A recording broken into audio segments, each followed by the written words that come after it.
Olá, subversivas, tudo bem? Muitas pessoas têm uma certa dificuldade, uma dificuldade muito grande de lidar com as suas emoções. Podem ser reativas a qualquer sinal de ameaça, a qualquer confronto, ou até mesmo não conseguem comunicar o que elas querem, né, e precisam para outra pessoa. Tudo isso pode ser um sinal de baixa inteligência emocional. Mas o que é isso e como construir essa inteligência sem ignorar nossas próprias emoções? Hoje o nosso papo é com a Natália Reis, que é coach de vida e carreira. Eu sou a Janaína Marim. Eu sou a Camila Napolitano e esse é o podcast Subversivas. Bom, Olá, muito meninas. bem-vinda, Natália! Seja muito bem-vinda. Obrigada É pelo um prazer convite. ter você aqui. Tenho certeza que o papo vai ser ótimo.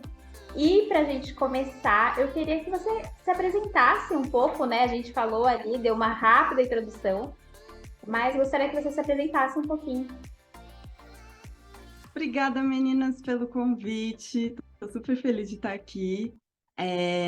Meu nome é Natália, vocês já me apresentaram. Eu trabalho com coaching voltado para as pessoas que estão buscando gerenciar melhor o estresse e as emoções, e dessa forma também elas conseguem estar no próprio controle da sua vida, conseguir ditar como que elas querem direcionar o futuro.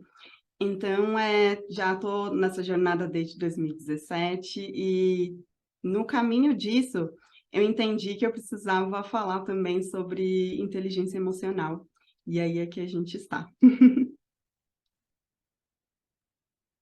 Muito bom. E assim, para a gente deixar alinhado, né? Vamos deixar o assunto alinhado para todo mundo, até para a gente mesmo, né, Jana? O que é inteligência emocional?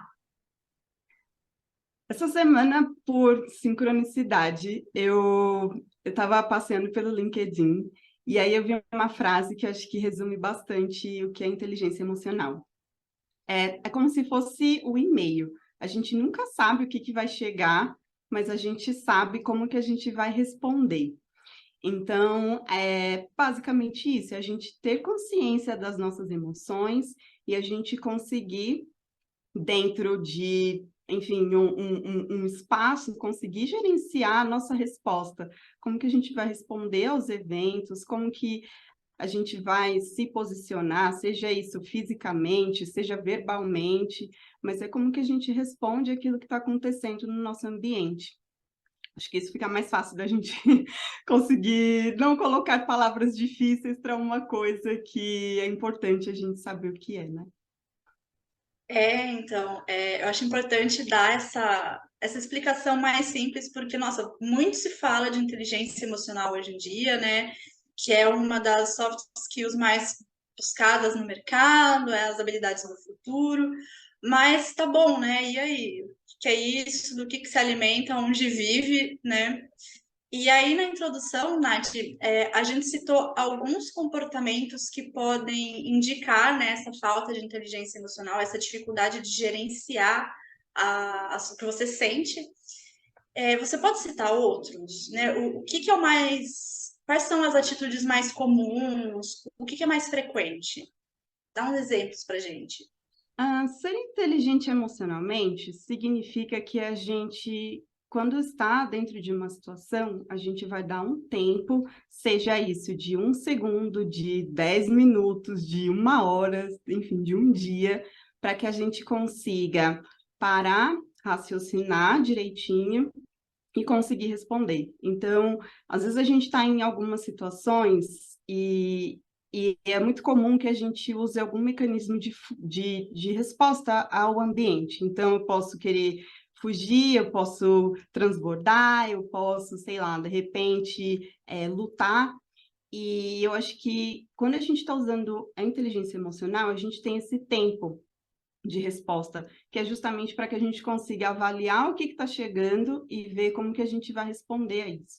Até mesmo, como a Camila falou, e como você também falou no comecinho, para a gente não usar da reatividade emocional, que é legal, aconteceu alguma coisa e vou usar aqui algumas emoções, acho que negativas, que isso acaba tirando também um pouco desse mito que ser inteligente emocionalmente é eu segurar a minha emoção e eu não vou demonstrar o que está acontecendo.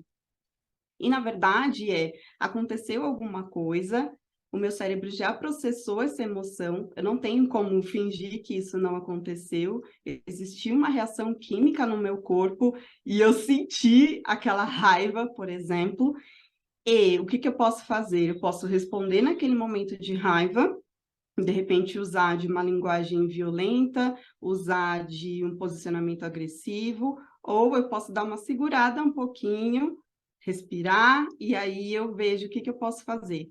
E justamente isso é importante para que a gente não faça as coisas em piloto automático, porque aconteceu e eu já estou respondendo. É muito mais tá, o que que eu, dentro dessa situação, posso fazer para que o negócio não fique pior, se a gente for colocar dessa forma. Sim. E aí a gente está até pensando, né, sobre o como as pessoas veem essa questão da inteligência emocional, porque como a Jana falou, parece uma coisa muito difícil e foi muito legal você ter trazido uma coisa mais simples para a gente colocar mais no dia a dia mesmo. E aí muito se tem a ideia de que gerir essas emoções é ignorá-las, né? Então, eu não vou olhar para o que eu estou sentindo. E aí, quando a gente não olha para o que a gente está sentindo, aí vira aquela bola de neve, porque aí você finge que nada aconteceu, mas que não é bem assim, né? Não é bem assim e não tem como ser assim, porque é justamente isso, a gente vai sentir, nós somos seres emocionais, a gente também é um ser social, a gente gosta e precisa conviver com as pessoas, e é uma coisa super importante a gente conseguir ter dessa inteligência, porque a gente expressa aquilo que a gente está sentindo através da nossa emoção. Então, se eu não expressar que eu tenho raiva, eu nunca vou entender que eu me importo com aquilo. Eu vou fingir que nada está acontecendo, como você disse, e eu vou passar por cima. Quando na verdade não, principalmente emoção negativa. Uma coisa super importante que eu gosto sempre de falar é que emoção ela não é ruim ou boa, ela é uma emoção. Então, o que determina se é positivo ou negativo é a forma como a gente vai interpretar isso. E acho que, como a maioria das coisas, tudo é relativo. A gente vai conseguir observar e entender, dentro do nosso senso crítico, se aquilo realmente é tão negativo assim ou se é tão bom assim. Então, a partir do momento que a gente consegue acolher as nossas emoções negativas, assim como a gente acolhe as coisas positivas, é muito mais fácil também da gente conseguir determinar a nossa resposta. Então, poxa, eu fiquei com raiva, de novo, exemplo da raiva, então quer dizer que eu me importo com isso. Poxa, sei lá, de repente eu estou ressentida, então quer dizer que eu preciso observar o que que eu entendi disso e se realmente eu tenho como, sei lá, arrumar as coisas, ajustar as coisas. Então, ler as nossas emoções negativas também é importante, porque senão, se a gente for focar só nas coisas felizes, a gente não vai viver, porque as coisas acontecem, nem sempre a gente vai enfrentar uma realidade que ela é saudável o tempo inteiro. Isso independente de qualquer lugar que a gente esteja, seja no trabalho, seja na relação com os nossos amigos, familiares, independente de onde a gente está. Então, às vezes, alguém vai colocar alguma situação que a gente discorda e a gente vai sentir desconforto. Às vezes, a gente está num ambiente onde alguém está colocando um posicionamento que a gente também não concorda, e a gente não precisa sair gritando, não, concordo, não é isso. É muito da gente conseguir, dentro da nossa inteligência, procurar a melhor resposta que a gente possa ter para aquilo. E emoção não é boa ou ruim, é só uma emoção. Eu acho muito curioso, assim, né, que exista essa crença ao redor, né, da inteligência emocional de que é você não sentir, é você não coloca pra lá, finge que tá tudo bem, vida que segue, quando isso, na verdade, é o oposto, né? Não tem nada a ver com o não sentir, com o ignorar. Enfim, isso vem muito da nossa cultura, da nossa sociedade, é, principalmente na cultura para os homens, né, na cultura masculina, onde sentir é ruim, demonstrar emoções é ruim, principalmente tristeza, medo, emoções voltadas mais à fragilidade, né, à vulnerabilidade. E nós mulheres também acabamos pegando isso pra gente, né? O quanto a gente não foi se fechando, aprendendo a engolir a raiva até a gente explodir e perder a razão. É muito sobre a gente olhar pra gente e entender quem a gente é e por que que a gente está se sentindo assim, né? Que muitas vezes é uma coisa que a gente não faz, pelo menos pensando assim na minha história comigo mesma, né? Se eu sentia raiva, é, a minha resposta para tipo, por que você ficou com raiva? É porque fulano fez tal coisa. Não é do tipo, ok, fulano fez tal coisa. E eu fiquei com raiva porque eu não gosto de tal coisa. E ir se aprofundando, né? Ah, eu fiquei muito triste, eu fiquei muito chateada, porque a vida é muito. Não é porque aconteceu alguma coisinha aqui, assim, que eu briguei com a minha amiga. É porque, olha só, a vida é muito difícil, ninguém me entende, tá todo mundo contra mim, e você vai para esse lugar de vítima, né? A inteligência emocional, acho que, pelo menos do que eu entendo, antes de você pensar na melhor forma de reagir à situação, é cavar o buraco lá embaixo, né, para entender por que que você se sentiu assim. Sim, e que difícil cavar esse buraco, né, gente? Vamos falar a verdade. Porque, Muito. olha, Ai, assim, gente, a olha, gente traz a teoria que realmente é isso, mas assim, nossa, é difícil. E eu acho que, assim, a terapia, ela tem me ajudado, eu particularmente me ajudado muito. E aí, trazendo um pouco do que a Jana estava falando, né, dessa questão dos homens não olharem para as próprias emoções, eu acho que nós mulheres entramos nessa porque a gente vive na mesma sociedade patriarcal que nem eles. Então a gente foi educada, principalmente no trabalho, então a vestir lá o terninho, eu tenho que me igualar a esse homem que está fazendo sucesso, esse homem que é meu chefe. E aí você não pode sentir emoção. Então, o quanto disso é problemático. É muito legal ver os movimentos de homens que estão começando a olhar para isso, mas ainda é trabalho de formiguinha, né, Nath? Eu acho que tem duas coisas importantes que vocês citaram que vale a pena a gente entrar um pouquinho, que é a questão da sociedade que a gente vive. A gente, desde não sei quando, eu estou jovem aqui no mundo, tenho 37, então não sei quando isso aconteceu, mas a sociedade ensina a gente que a gente deve rejeitar aquilo que é ruim e acolher aquilo que é bom. Então, se eu demonstro que eu tenho raiva, medo, ansiedade, depressão, qualquer coisa, ainda no nível emocional, que isso seja ruim, então o meu aprendizado é que as pessoas vão rejeitar a minha pessoa ou o meu posicionamento por eu demonstrar alguma coisa que é diferente do que é bom. Então, eu acho que a gente acabou, entrando muito nesse viés de que a gente deve esconder a nossa emoção porque as pessoas não vão saber receber isso bem. Que é tipo, se aquela pessoa tá triste, então, ignora aquela pessoa, ela não tá feliz. Então, acho que acabei entrando muito numa cultura da positividade tóxica, que é a gente ter que mascarar tudo que está acontecendo para que a gente coloque lá o nosso sorriso no rosto, independente do que está acontecendo. E aí, com isso, também faz com que a gente acabe suprimindo, a gente acabe escondendo muita coisa. E aí entra no viés do eu não vou pedir ajuda, porque se eu demonstrar que eu estou fragilizada, então quer dizer que eu não mereço ocupar essa posição no trabalho, eu não mereço ocupar esse lugar no meu relacionamento ou na minha família, seja onde for. E aí eu acho que a gente acaba entrando nessa questão de esconder muitas coisas.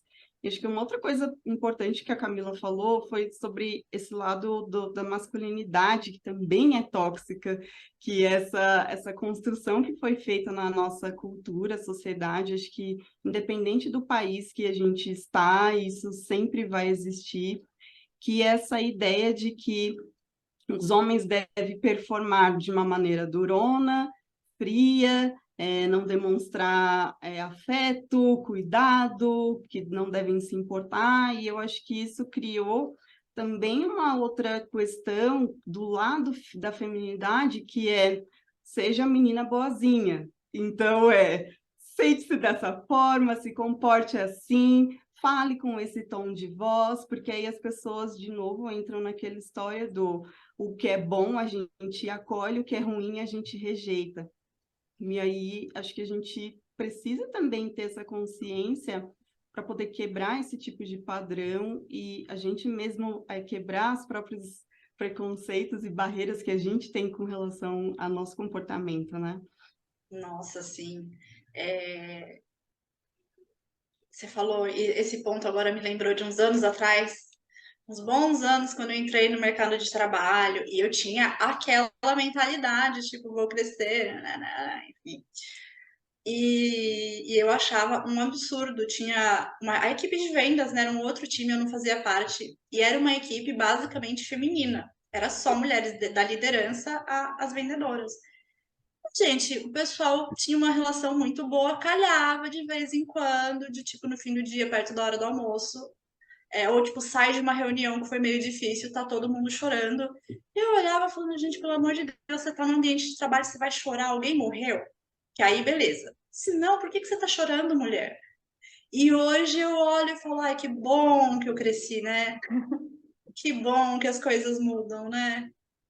Que E bom. aí, até um pouco antes, que a gente estava falando, né, da questão da masculinidade, da nossa sociedade patriarcal e do quanto a gente aprendeu a ficar quietinha, a sermos boazinhas. Eu acho que mais que isso, a gente foi aprendendo a se retrair também. Eu não sei se foi antes ou depois da mulher entrar no mercado de trabalho, mas que eu imagino uma mulher 50, 40 anos atrás entrando no mercado de trabalho e por algum motivo ela se estressou, ela se impôs, ela chorou, ela reclamou e ela é recebida como falar, ai, mulher, né? Você é tão emotiva, mulher é tão dramática, né? Olha só a tempestade em copo d'água que ela tá fazendo. E aí, para a gente ser respeitada, para a gente passar a ser levada a sério, o que que a gente faz? Né? A gente não demonstra, a gente não engole, a gente vai levando esse comportamento para casa.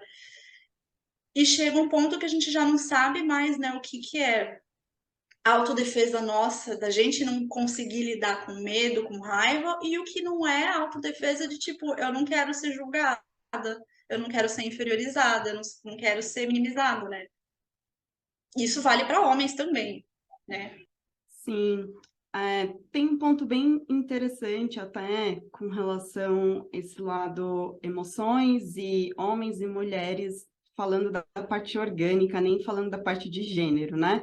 Então, as mulheres, elas produzem muito mais hormônios femininos. Então, estrogênio, progesterona, a gente produz em menor quantidade testosterona. O que que acontece? Testosterona no homem é um hormônio que é muito mais produzido. Então, isso faz com que os homens sejam percebidos como mais valentes, como mais ousados. E por quê? Porque existe esse impulso natural que muitas vezes faz com que a gente não pense muito, a gente só vai lá e faz. Nas mulheres, não, a gente produz muito mais hormônios que acabam afetando as nossas emoções. Então, é muito mais natural que a gente tenha uma resposta diferente com relação aos eventos. A gente vai parar e vai prestar atenção nos detalhes, a gente vai, sei lá, ter um pouco mais de cuidado, de atenção, a gente não vai sair se jogando nas coisas. Sim, a gente tem o nosso ímpeto lá, a nossa vontade de aventura, tem, mas a nossa resposta é um pouco mais calculada. Então, e tem uma outra coisa, a gente, por natureza, já tem essa facilidade de entender melhor as nossas emoções, justamente por conta do nosso ciclo hormonal. Então, a gente vai conseguir avaliar melhor o que está acontecendo e entender. Não porque a gente está na TPM ou estou naqueles dias, nada disso, mas é porque é uma habilidade natural nossa conseguir interpretar as nossas emoções de acordo com o nosso organismo mesmo. Então, não é que, tipo, os homens são mais durões e as meninas, mulheres, são mais fragilizadas. Não é isso. É o nosso organismo e é uma coisa da nossa humanidade. Não tem como a gente esconder a humanidade. Eu ia falar exatamente isso, né? Nós mulheres, a gente vive um grande ciclo hormonal, né? Nós somos controlados pelos nossos hormônios e assim não existe inteligência hormonal numa TPM. Não existe inteligência hormonal, não, gente. Inteligência emocional numa TPM. Por que que eu tô chorando? Eu não sei, porque caiu o lápis no chão. É, por isso. Por que que eu tô com raiva? Por que que eu acho que esse é o pior momento da minha vida? Né? É Exato, e complicado. quando A o gente nosso vive com isso, né? Exato, e principalmente durante nosso ciclo, aliás, né, ali próximo da TPM que a gente está, a gente vai processar um monte de coisa, a gente processa, sei lá, mais de 35 mil informações durante todos os dias, e um monte de coisa está acontecendo ao mesmo tempo. Então, às vezes eu estou chorando porque alguma coisa aconteceu, mas eu não sei o que que foi, porque não deu tempo de eu interpretar, porque logo depois aconteceu outra coisa, e aí eu senti uma cólica, e aí me deu uma dor de cabeça, e aí eu precisava entregar um relatório no trabalho, e aí eu tinha que sair mais cedo para pegar meu filho, e... Gente, a vida está acontecendo, e às vezes a gente realmente não vai ter tempo de parar, processar tudo, a gente simplesmente vai reagir. Eu acho que é uma outra coisa também que é inteligente emocionalmente falando, que é, tudo bem, às vezes a gente vai cometer algumas cagadas, pode falar coisas explícitas, À às vezes a vontade. gente vai cometer algumas cagadas e tudo bem, a gente vai seguir em frente, que é uma outra coisa super importante, eu não sou as minhas emoções, eu sinto as minhas emoções. Então, eu não sou triste, eu não sou depressiva, eu não sou ansiosa, eu estou. Então, é uma qualidade de uma coisa passageira, porque a emoção, ela vem, ela dura, em média, 90 segundos, e o que faz a gente continuar prolongando aquele sentimento, aquela emoção, aquilo que a gente está sentindo, é a nossa persistência. Então, eu continuo pensando aquilo, eu continuo revivendo, digamos, na minha mente, o que aconteceu. Então, fui lá para o trabalho e aí alguém foi lá e me estressou. Aí eu fui para o almoço e aí eu comecei a conversar com os meus colegas de trabalho, para quem ainda vai para o trabalho presencial, sobre o que aconteceu. Então eu estou revivendo de novo aquilo que aconteceu. Aí a gente voltou para o escritório e aí eu encontrei uma pessoa no café e aí eu contei a mesma história. Continuo revivendo aquilo que aconteceu. Aí eu fui para casa, cheguei em casa, conversei com quem eu moro, sei lá, meus pais ou parceiro, parceira de vida, e aí eu fui lá e contei de novo a mesma história. Então, quer dizer, aquilo que aconteceu e que supostamente era para durar 90 segundos, durou horas do meu dia. E se for uma coisa muito grave, vai durar 3, 4 dias, 1 ano, 2 anos. Então, o nosso cérebro ele nunca vai saber o que que é real e o que é imaginário. Ele simplesmente vai receber a informação e vai continuar processando. Aconteceu aquele negócio no trabalho, produz coquetel de hormônio de estresse. Daí a pessoa vai lá, aí passou 2 meses, está a pessoa lá ainda ruminando aquilo que aconteceu. Então, é isso. A nossa resposta de inteligência emocional é entender, tá? Aquilo aconteceu, o que que eu posso fazer com isso? Ao invés da gente continuar ruminando e reclamando e se lamentando daquilo. Além de a gente deixar na nossa vida, eu fico pensando o desgaste que a gente leva para outras pessoas, né? Porque você está falando, né? Deu exemplo aí de uma pessoa que vai levando para outras pessoas, e aí você leva para outra pessoa que está na paz dela, e aí essa pessoa fica estressada, e aí ela já fica estressada, leva para outra pessoa, gente. Ela dura muito mais e percute na vida de outras pessoas, né? Então, realmente é uma coisa assim super importante da gente prestar atenção e eu acho muito legal assim isso que você falou de tipo, eu não sou a minha emoção, então eu não sou estressada, eu estou estressada. E é uma coisa que parece tão bobagem, mas eu acho que se a gente começar a mudar essa forma que a gente fala, a nossa relação também muda, né, com essas emoções também. Sim, porque também muda a forma como a gente se relaciona com a gente, que é o relacionamento mais importante que a gente tem. e é o relacionamento mais longo que a gente vai ter, que é da hora que a gente nasce até a hora que a gente deixa o corpo. Então, que tipo de relacionamento eu tô nutrindo comigo para que eu consiga sempre nutrir sentimentos de tristeza, de raiva, de medo, de angústia. Então, acho que um outro exemplo do que é ser inteligente emocionalmente é a gente praticar autocompaixão, que é justamente a gente estender essa generosidade, bondade, acolhimento que a gente sabe oferecer muito bem para as pessoas e quando é com a gente está lá internamente. Você foi muito burra, você foi muito idiota, olha o que você fez. Como que com tantos anos de experiência você vai lá e faz um negócio desse? Então, acho que é também a gente conseguir identificar o que realmente está acontecendo e a forma como a gente se trata, porque é muito disso, assim, reclamar e desabafar não é ruim, não é, a gente não, assim, tipo, ah, tá, legal, agora eu entendi que é inteligência emocional e aí eu nunca mais vou reclamar. Vou fazer um voto de eu não reclamo nunca mais. E vai contra, de novo, a nossa natureza humana. E o que eu normalmente gosto de recomendar para as pessoas? Coloque ali uma janela. Tipo, durante 15 minutos eu cheguei estressada em casa, 15 minutos eu vou falar tudo que eu tenho para falar, eu vou botar a porra toda no ventilador.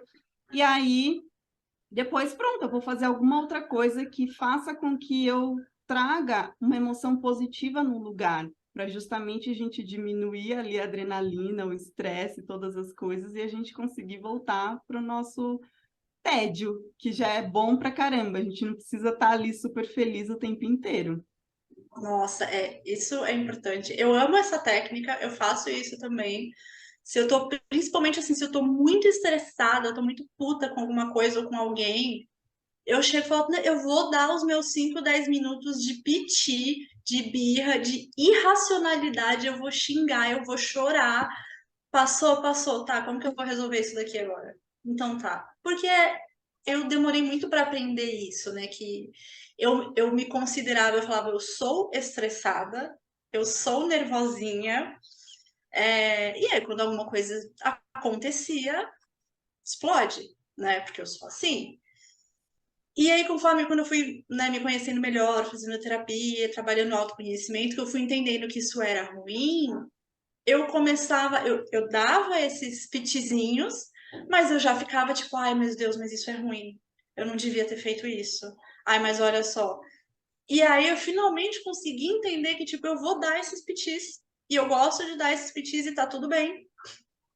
Me dá 10 minutos, que aí eu volto, eu viro a ser volto a ser uma pessoa racional pra gente resolver essa situação do melhor jeito, mas ai, se permitir dar essas crises é muito importante, gente, porque a gente vai ter.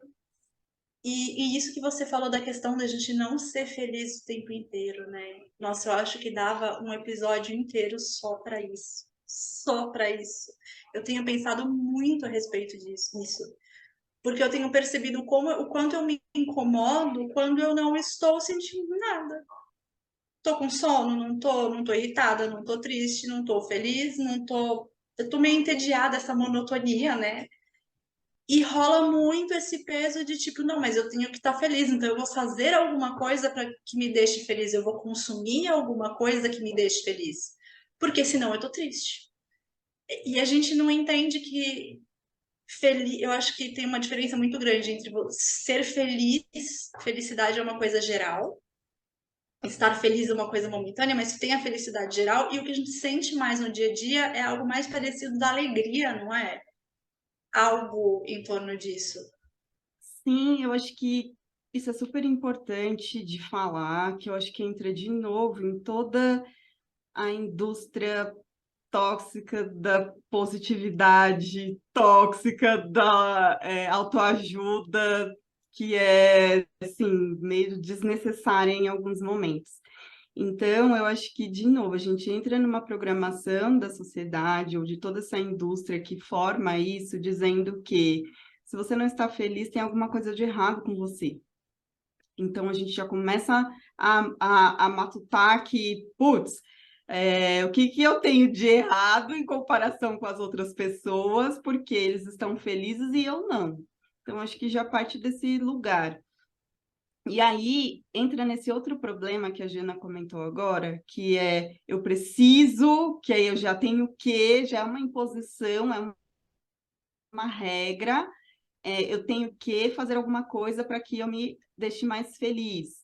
E aí, na verdade, a gente está se forçando a uma emoção que ela não é genuína. Não está acontecendo algo na nossa realidade para que a gente expresse isso de alguma forma. Então, as pessoas ficam cobrando aqui, pô, você não tá sorrindo, pô, não sei o quê, tá acontecendo, o que tem de errado? E não tem nada de errado. Tédio é a nossa emoção ali, tipo, no meio da régua. Então, entre eu caminhar de uma, sei lá, depressão até o nível de felicidade, tem um monte de outras emoções no meio que eu vou precisar sentir para que eu chegue lá. E não tem como a gente passar por cima do estou depressiva e as pessoas estão esperando de mim felicidade. Não tem. Se a gente conseguir se sentir entediada, já está maravilhoso, porque isso é o nosso padrão. Então, não tem nada de errado a gente passar muito tempo passando algum tédio. Vai acontecer alguma coisa, a gente vai ficar feliz ou não. Vai acontecer alguma outra coisa, a gente vai ficar alegre ou não. Vai acontecer alguma outra coisa, eu vou ficar triste, eu vou ficar, sei lá, ressentida. E é isso. Emoção é só a forma como a gente demonstra como a gente interpretou alguma coisa que aconteceu ali no nosso ambiente. Não é uma coisa que a gente tem que se forçar a fazer, igual a gente tem que beber água todo dia. Então, não é eu tenho que estar feliz todo dia. Eu acho que é isso. Acho que a Camila tem algo para falar. Não, eu tenho. E aí eu comecei a viajar aqui e eu acho que eu esqueci que eu... Maravilha. Não, porque tipo, Não, sabe quando você vai entrando nas caixinhas assim, aí você fala, meu Deus, o que eu ia falar mesmo? não, É, e até aproveitando, tem uma outra coisa super importante com relação a esses rótulos de emoção. Felicidade é uma coisa que foi criada pelo ser humano, e justamente por todo esse contexto social e cultural. Felicidade, ela é uma emoção, não é um estado de alguma coisa, um propósito na chegar lá, vida. né? Eu quero chegar lá. A É, plenitude a é. plenitude, eu vou chegar na felicidade, e aí eu vou iluminar, vou virar Buda, eu vou ficar com um sorriso no rosto. Não é isso. Felicidade, ela é a satisfação que eu tenho com a minha vida versus o quão bem eu me sinto no dia a dia. Felicidade é isso. Então, não tem uma coisa, um lugar onde eu tenho que chegar, um estado que eu tenho que construir, sei lá, um propósito que eu tenho que alcançar. É isso, é uma resposta. E felicidade, teve uma pesquisa que foi realizada com diversas pessoas e eles analisaram quanto tempo dura uma emoção. E a emoção felicidade, que é, sei lá, eu vou mudar de casa. Então, aquele momento ali do empolgamento, felicidade dura 35 horas.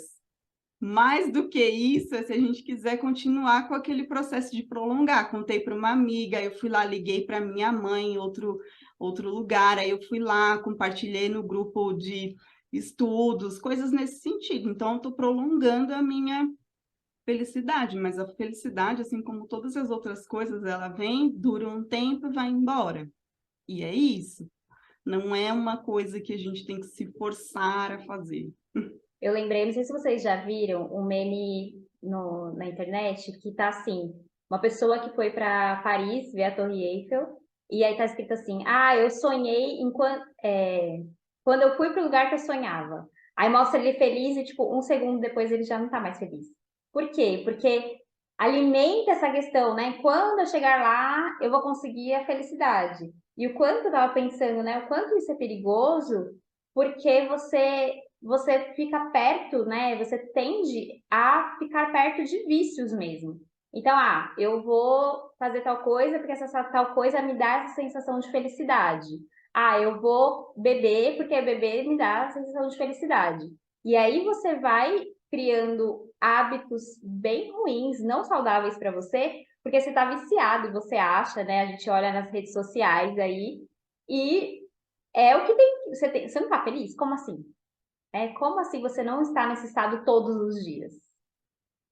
Exato, e é justamente isso que a Camila falou que é muito importante, né, ressaltar, que é eu vou sentir alguma coisa, e isso é natural. Quando eu fico forçando e eu fico procurando coisas para poder dar uma hackeada na minha emoção e prolongar a felicidade, a gente está criando um monte de hábito nocivo. E é justamente por isso que existe muita compra por compulsão, existe muita coisa que acontece ali no momento da reatividade. Então, eu lembro quando eu trabalhava nos corporativos da vida, que quando a gente tinha um dia de merda, a gente ia no almoço e comprava alguma coisa para poder ficar mais feliz. Então, comprava um sapato, ou uma blusinha, ou o que acontecia muito comigo, eu saía para comer, a gente ia na sorveteria comer petit gâteau com sorvete, o negócio mais caro que tinha, gastar todo o VR, e a gente ia lá porque a gente queria se sentir mais feliz, não eu, mas também uma colega de trabalho. Então, o quanto realmente fazer isso é bom, é saudável para a nossa vida. É mais uma ideia que, na verdade, a gente está tentando cumprir ali, dar um check para que a gente esteja em conformidade com as regras da sociedade. E, de novo, se eu estivesse sendo emocionalmente inteligente, eu saberia que eu estava infeliz com o meu trabalho. E não que eu estava passando por um dia difícil e eu queria comer uma coisinha para me alegrar. Porque, porra, toda semana eu estava comendo petit Todo gâteau. dia.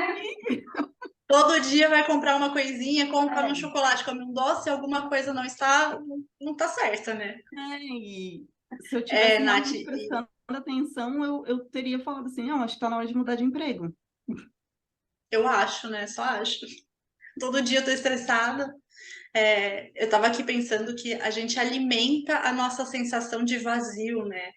Porque quanto mais a gente busca, eu vou beber para ficar feliz, vou comer petit gâteau, vou comprar sapato, vou usar droga, vou fazer sei lá o que, vou correr, porque exercício também. Quando a gente para, ou quando passa a sensação, que é assim, né, gente? Para mim, isso rola muito com compra. Eu acho que drogas, dependendo do álcool, né, você tem um efeito um pouco mais prolongado. Você comprou um sapato no shopping, chegou em casa, no dia seguinte já tá tipo, ah, legal, eu não tô mais feliz. Nossa, comprei um carro, gente, olha, um puta de um carro. Uma semana depois, ele é ruim pra andar na cidade, né? Não tá tão legal. E a gente vai, quanto mais a gente tenta encher esse buraco, que eu acho que nada mais é do que o tédio, talvez, esse estado padrão, o default, né, do ser humano, quanto mais a gente tenta encher esse buraco, maior ele fica. É um monstro sem fim, né? Um poço sem fundo. Sim, sim, e eu acho que você falou de uma coisa crucial, que é vazio emocional. Se a gente está com necessidade de afeto, acolhimento, terapia, sei lá, conversar, não tem como a gente substituir isso com coisas. Não tem. Porque a gente nunca vai chegar no suficiente. Nunca nenhum sapato vai ser o suficiente quando a minha necessidade é de acolhimento. Então, eu vou comprar quantos sapatos até eu conseguir sentir acolhimento? Não tem como. Então, acho que é muito da gente perceber e ter essa autoconsciência. Acho que isso é uma coisa que demanda muito do nosso autoconhecimento. Eu vou desviar daquilo que eu realmente preciso para que eu pegue coisas que eu acho que eu quero, porque eu também não tenho nem certeza. Eu ia lá com o meu petit gâteau, mas assim, eu não sabia se era realmente aquilo que eu precisava. E existe uma diferença entre aquilo que a gente precisa e aquilo que a gente quer. Muitas vezes a gente não vai saber entender isso porque a gente não está interpretando o que realmente está acontecendo. E a gente vai passar por cima disso e vai querer, sei lá, de novo entrar na conformidade. E muito disso que vocês comentaram sobre, comprei um carro ou fui para Paris, é muito real. Também existem pesquisas que falam que você ganhar na loteria, por exemplo, não vai te fazer feliz, justamente porque a gente vai atingir um pico de emocional, de felicidade, de entusiasmo, de alegria, tudo aquilo. E depois de um tempo, tudo isso vai embora. E assim, o que prolonga o nosso estado de felicidade, eu acho que é muito de como a gente direciona a nossa vida e o que realmente a gente faz para que a gente se sinta realmente bem. Então, é legal, eu tenho dinheiro, o dinheiro a gente não come, a gente não bebe dinheiro, a gente não faz nada disso. Então, aquilo que eu transformo, pego o dinheiro para transformar em algo saudável e positivo para mim, e que faz com que eu tenha uma vida feliz, saudável, próspera, abundante, seja como for. Então, se a gente ainda tem todas essas ideias que elas são meio equivocadas e disfuncionais de que eu vou ter alguma coisa ou eu vou conquistar alguma coisa e isso vai realmente me deixar feliz, a gente está errado, assim, né? Num direcionamento que é isso, eu vou sentir aquilo no momento e depois eu volto para o vazio emocional. E aí é isso que a Jana falou. Tipo, tá, será que eu realmente estou prestando atenção naquilo que eu preciso preencher aqui dentro para que eu vá em busca disso ou eu estou me distraindo o tempo inteiro com outras coisas? Nath, e aí voltando um pouco para a questão da inteligência emocional, você pode falar um pouquinho mais sobre. A gente sabe que tem 5 pilares, né, da inteligência emocional, de acordo com o Daniel Goleman. Pode falar um pouquinho mais sobre isso? Sim, existem 5 comportamentos ou 5 coisas da inteligência emocional, que isso foi desenvolvido a partir de um trabalho na verdade, do Peter e do John, e aí depois isso se expandiu quando o Daniel Goleman lançou o livro, e aí eles começaram a entender dentro do mundo lá da psicologia, e isso começou muito no mundo depois no mundo dos negócios, educação, até que esse conceito de inteligência emocional começou a ficar mais popular. Então, dentro das 5 competências que a gente fala da inteligência emocional, tá a autoconsciência, que é justamente isso, a nossa capacidade de reconhecer e entender as nossas próprias emoções e como que isso afeta não só a mim, mas também ao outro, porque se eu, igual a Jana deu o exemplo do tipo, eu sou a pessoa estressada, então, eu sempre vou responder daquela forma agressiva, ou sei lá, daquela forma mais com raiva, ou coisas nesse sentido. Então, eu sabendo da minha emoção, eu também consigo interpretar o que as outras pessoas estão sentindo.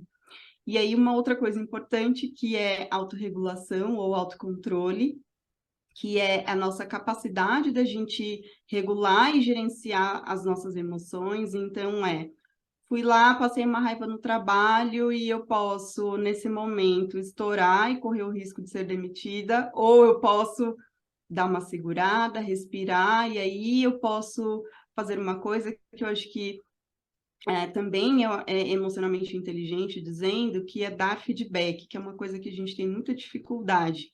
Então, eu não preciso passar por aquela coisa e ficar com aquilo guardado. Eu posso ir lá de uma maneira saudável e falar assim, olha, aconteceu aquela situação e eu me senti assim, e, por favor, existe uma outra forma da gente trabalhar com isso sem que me afete e também afete você. Então, acho que é isso. Uma outra coisa também da competência da inteligência emocional é essa parte da automotivação. Então, é uma ideia de que a gente se motiva não só a partir das coisas externas, que é isso que a gente estava falando agora. Tipo, eu vou ser famosa, eu vou ganhar muito dinheiro, eu vou viajar o mundo inteiro. Mas, ao invés disso, a gente acaba se orientando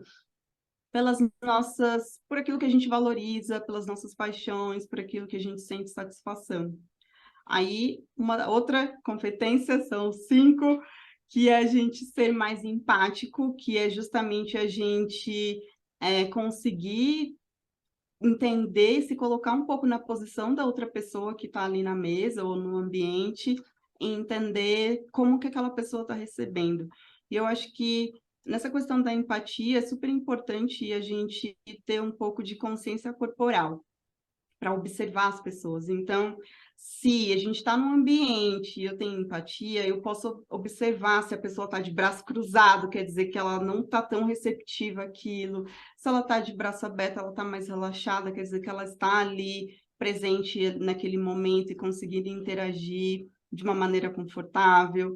Ou se de repente essa pessoa está virada para um lado enquanto está falando, quer dizer, tipo, não, não quero ouvir o que você tem para me falar. Então, acho que isso ajuda bastante a gente a entender um pouco do ambiente. E aí, por final, vem essa questão das habilidades sociais, que é a gente conseguir entender o que é bom para mim, mas também é bom para todo mundo que está envolvido ali. Então, eu acho que assim, quando a gente fala dessa forma meio teórica, 5 competências, parece uma coisa meio como que eu vou me lembrar disso no dia a dia?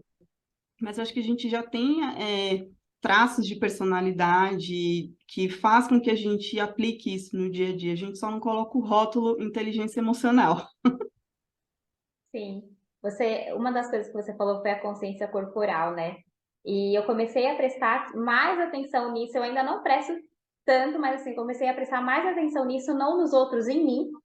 Depois que comecei a terapia, né? Porque na abordagem que ela segue, que é Gestalt, ela olha muito isso, né? Porque ela olha muitas emoções e muito como que eu tô me portando mesmo e tal. E aí ela fala uma coisa, por que você fez isso?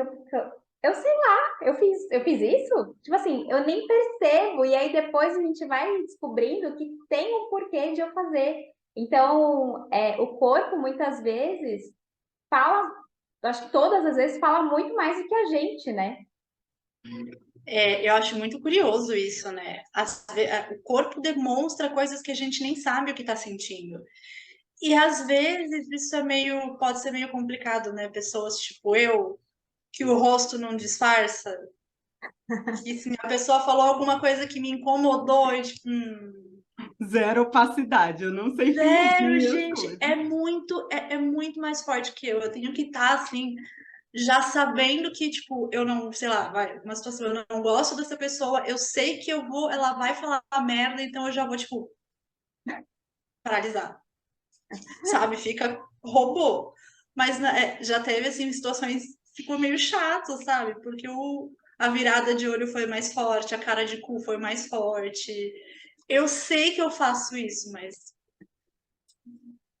não E dá. é justamente isso, a gente trabalhar autocontrole. Eu sou zero opacidade e todo mundo assim que convive comigo fala assim, mas você não sabe disfarçar. Eu falo, não mesmo. Se o negócio me incomodou e se eu gostei, eu vou responder de acordo. Se eu não gostei, tipo, minha cara vai dizer tudo, assim.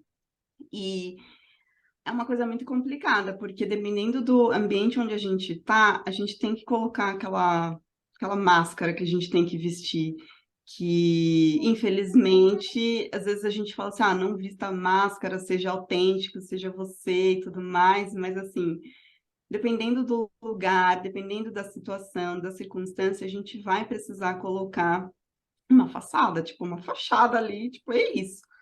E eu acho que é bem importante assim a gente ter essa questão da autoconsciência, que a gente não precisa estar o tempo inteiro vestindo máscaras. A gente só precisa estar consciente das situações em que a gente precisa disso. Se, por exemplo, eu vou pedir uma informação para uma pessoa estranha na rua, eu não posso chegar lá com a minha cara de tipo, e aí, pô, você tem como me falar onde que é isso aqui? Cara, a pessoa vai falar assim, sai daqui, simplesmente. Então, a gente vai precisar colocar uma afeição no rosto mais simpática para que a gente também consiga criar uma conexão com, né, que acho que é o que a gente chama de rapport, que eu preciso criar essa conexão com a pessoa para que a gente consiga pelo menos ter uma sintonia inicial. Se depois disso ela vai abrir a boca, eu não vou gostar, aí é outra história, mas pelo menos para que a gente crie essas conexões, isso é super importante, né, da gente conseguir trabalhar autocontrole e principalmente também ter essa questão da autoconsciência. E aí, pensando no dia a dia, né, na questão do trabalho, na carreira, enfim, quais os impactos positivos que essa inteligência emocional, né, pode nos trazer? Eu acho que a gente já falou bastante aqui, né, mas assim, mais para trazer para racionalidade aí, né? Acho que para pontuar, né? Assim, para ser algo mais fácil de captar. Sim, é importante. Eu acho que o termo de inteligência emocional, ele ficou, acho que, tão popular, e às vezes quando a gente coloca coisas de uma forma tão popular, existe uma certa distorção do que as coisas realmente significam. E acho que é por isso que é importante, às vezes, a gente ter algumas coisas teóricas para poder a gente saber navegar e utilizar coisas tão importantes. Até porque esse conceito de inteligência emocional, ele não é novo, ele vem mais ou menos ali da década de 70, 90, por aí. Só que a gente não aprende isso na escola, às vezes os nossos pais, eles não têm condições de ensinar isso para a gente.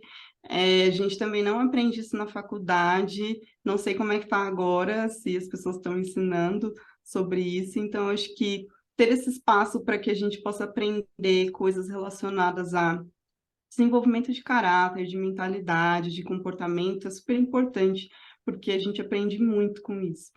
Então, quem normalmente tem uma baixa inteligência emocional, se a gente for falar assim, pensando no aspecto do trabalho, a gente acaba desempenhando muito um papel de vítima. A gente acaba não entendendo a nossa responsabilidade das coisas.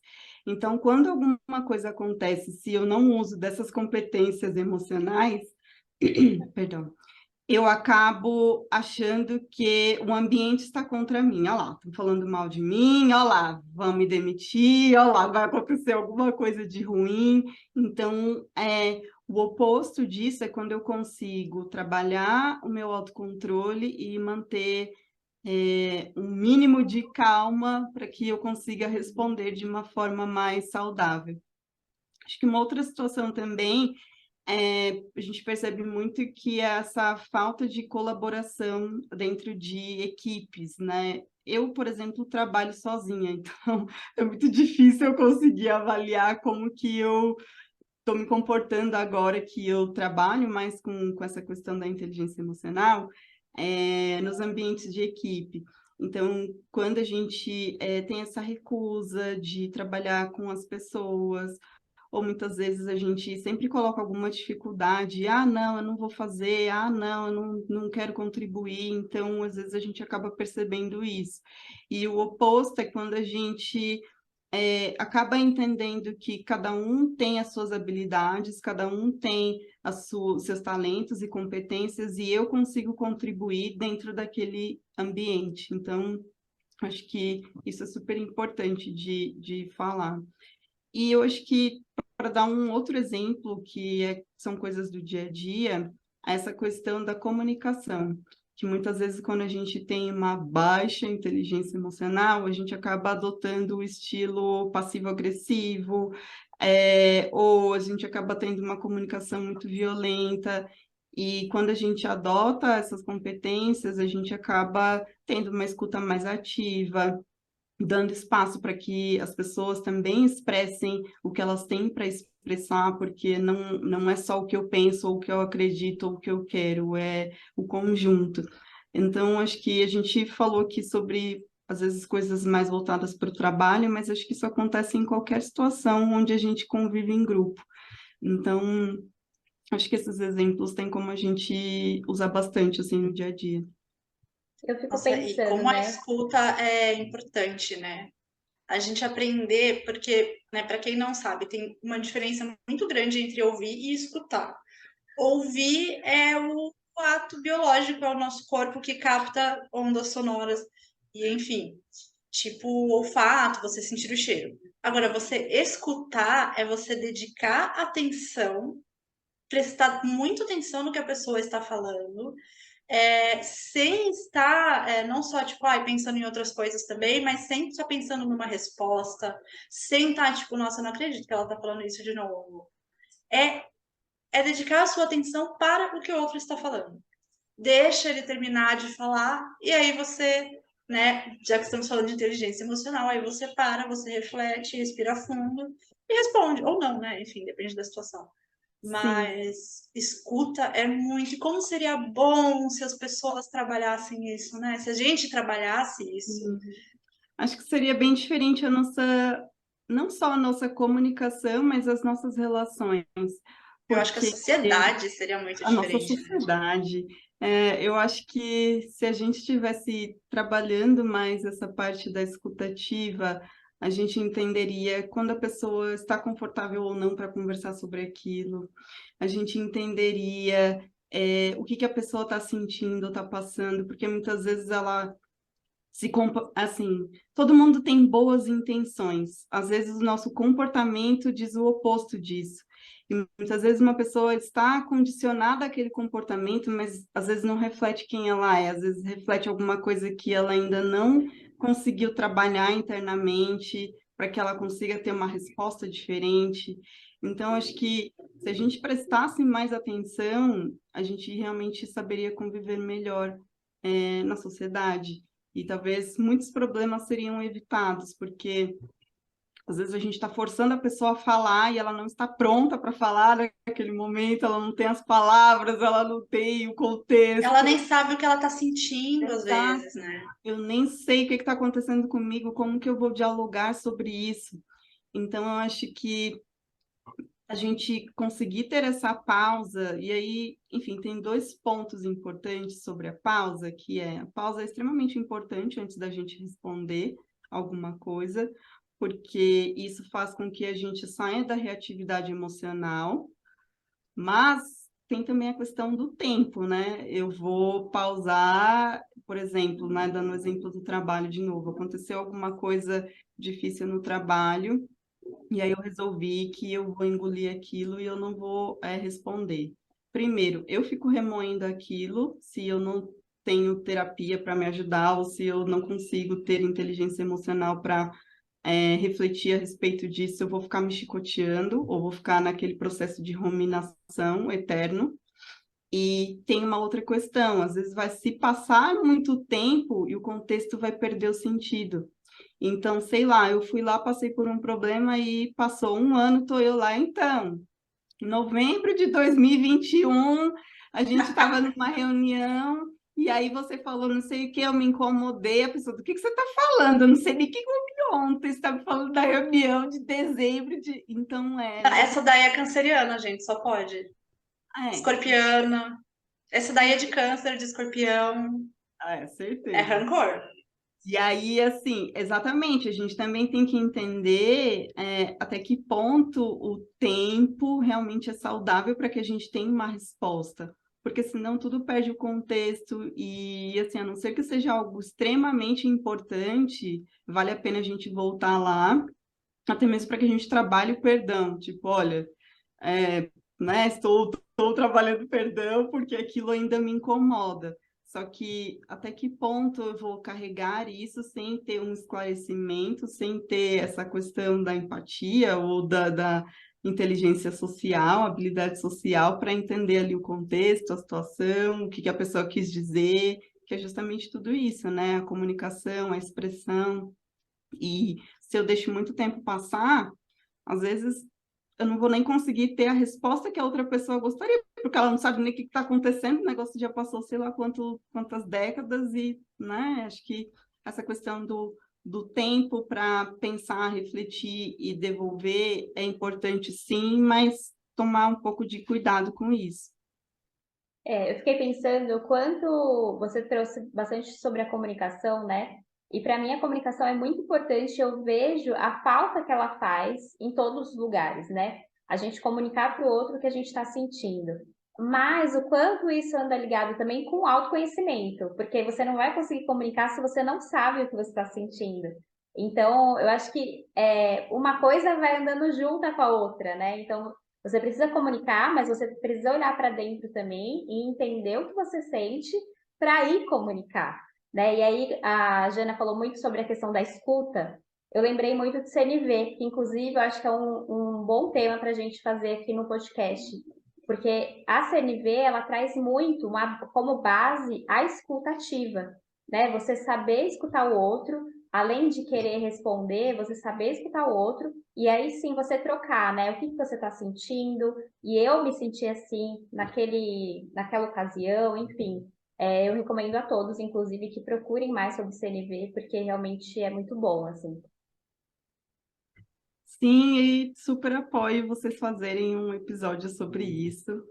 E eu acho que essa questão da comunicação, ela envolve uma outra coisa também, que eu acho que, vou falar igual a Ana, tá tudo interligado, que é, eu acho que a gente também, que é uma coisa que eu vou falar em breve no podcast que eu gravo, que é sobre como a gente expressa a nossa verdade.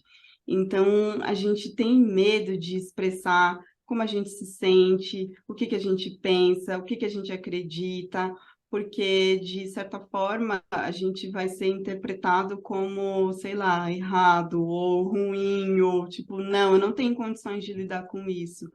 E eu acho que tudo isso também envolve essa questão da nossa comunicação, de como que a gente expressa aquilo que a gente acredita, aquilo que a gente sente, a nossa visão de mundo.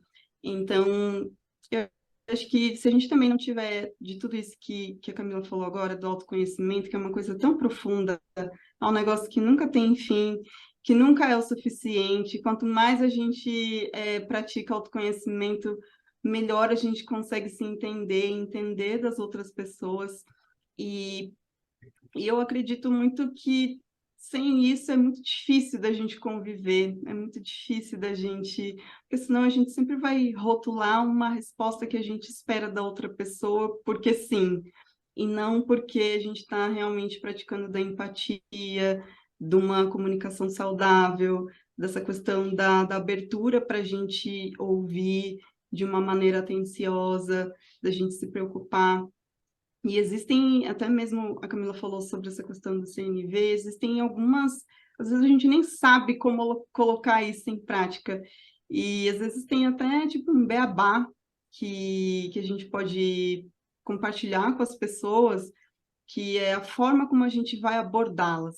Então, olha, eu posso conversar com você sobre algo que aconteceu e eu me senti desconfortável, e a gente esperar a resposta dessa pessoa, porque a pessoa pode falar assim, não, não estou afim. Agora não Aconteceu estou num bom momento, né? eu não estou no momento. E muitas vezes a gente vai naquela sede, naquela fúria, querendo esclarecer ou querendo, tipo, se comunicar, e muitas vezes a gente nem vai saber respeitar ou não daquela pessoa. Então, Até porque nesse acho momento vai que é estar bem tudo pronto válido. na nossa cabeça já, né? Aquela questão de É, querer controlar. Não, mas eu preciso conversar com essa pessoa porque tá aqui, ó, prontinha a conversa. E não vai ser assim. não, nunca é, né? Eu acho Infelizmente. que, ai, gente, conversa maravilhosa. A gente fala muito, muito aqui no podcast sobre questionar, refletir as coisas na sua vida e por as coisas, enfim, né, um universo de coisas, para que a gente tenha uma vida mais consciente, uma vida, um estilo de vida mais tranquilo, mais equilibrado, né, uma vida mais autêntica. E com tudo que a gente conversou, assim, vamos classificar e rotular como inteligência emocional, mas todo esse universo que tem dentro da inteligência emocional, o quanto é importante para a gente conseguir construir essa vida com mais sentido, essa vida mais autêntica, uma vida que a gente realmente goste, que a gente seja feliz aceitando o tédio, porque, né, acho que uma coisa ficou clara nesse episódio, pelo amor de Deus. E é isso, gente. Nath, queria que você agora faça o seu jabá, venda o seu peixe, fale de tudo que você faz, que eu sei que é bastante coisa. Bom, acho que antes de ir, eu queria muito agradecer esse espaço no podcast de vocês.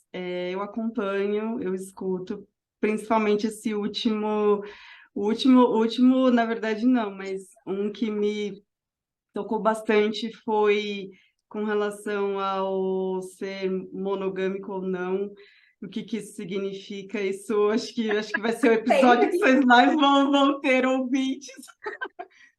porque eu acho que, não sei, assim, deixou muitas coisas claras assim, me fez entender de muitas coisas que eu não entendia. Então, assim, acho que eu queria deixar os parabéns e eu queria agradecer muito por vocês dedicarem o tempo de vocês, a energia, que a gente sabe que isso daqui é muito divertido, mas é um trabalho e muita coisa acontece antes e depois, né, de tudo isso. Eu entendo. Então, falando do meu trabalho, como eu falei antes, eu trabalho com pessoas que querem gerenciar o estresse, e tem uma coisa muito importante, a gente nunca consegue chegar nessa visão que a Janaína falou, de uma visão mais autêntica de vida, mais saudável com relação à forma como a gente tem, né, vive nosso estilo de vida, se a gente está o tempo inteiro estressado e respondendo a tudo que acontece com o estresse. Então, uma coisa não acontece quando a gente está colocando a outra no lugar. Então, eu trabalho de 2 formatos, tanto nessa questão sobre propósito de vida, estilo de vida, tanto também com essa parte do gerenciamento de estresse. E aí eu convido as pessoas para visitar o site, que é nataliareis.com. Aí lá eu conto bastante coisa sobre meu trabalho. Caso alguém queira entender um pouquinho mais profundamente, toda a conversa inicial ela é sem custo, sem compromisso nenhum. Então, eu acho que é bacana, às vezes as pessoas acham que, tipo, nossa, eu tenho que comprar alguma coisa. Não. Enfim, quem quiser acompanhar um pouco mais do meu trabalho, me acompanhe nas redes sociais. Eu estou com Natália, aliás, sou Natália Reis, também com TH. E é isso. Obrigada. Isso é podcast? Sim, também. Sim, como assim? Sim, o podcast é uma coisa muito incrível que eu estou observando, que eu tenho procurado falar bastante sobre os dilemas dos millennials, que é a nossa geração, e tentar desmistificar e desconstruir muitas coisas que a gente aprendeu e que não fazem mais sentido. Então, também passem por lá para escutar o podcast. No blog também tem bastante coisa que eu gosto de compartilhar. E acho que agora sim, é isso. Qual que é o nome do podcast? O podcast chama Viva Suas Escolhas. E é muito para, acho que, atender essa visão que a Jana trouxe sobre um estilo de vida mais consciente, mais pé no chão, como que a gente se vira, como que a gente se comporta de uma maneira saudável e inteligente na nossa vida adulta, que eu acho que a gente cresceu com tantos vieses, com tantas coisas, tantas caixinhas, e a gente está num momento importante para a gente poder revisar todas essas coisas. E é isso. Ai, amei, muito obrigada. É muito bom quando a gente ouve feedbacks, né, Jana, de pessoas que ouvem o podcast. E é muito importante pessoas que estão aqui com a gente e que ouvem o podcast. Eu acho que a gente está aqui para isso, né? Para fortalecer uma outra, fortalecer o trabalho uma da outra. A gente vai colocar na descrição todos os links da Nath também, para que vocês consigam conhecer o trabalho dela. E é isso. Muito obrigada, de verdade. Foi ótimo. Eu também. Eu espero receber vocês no podcast em breve, porque eu fiz o convite informal para a Janaína, mas eu quero convidar direito, então, em breve. A gente combina.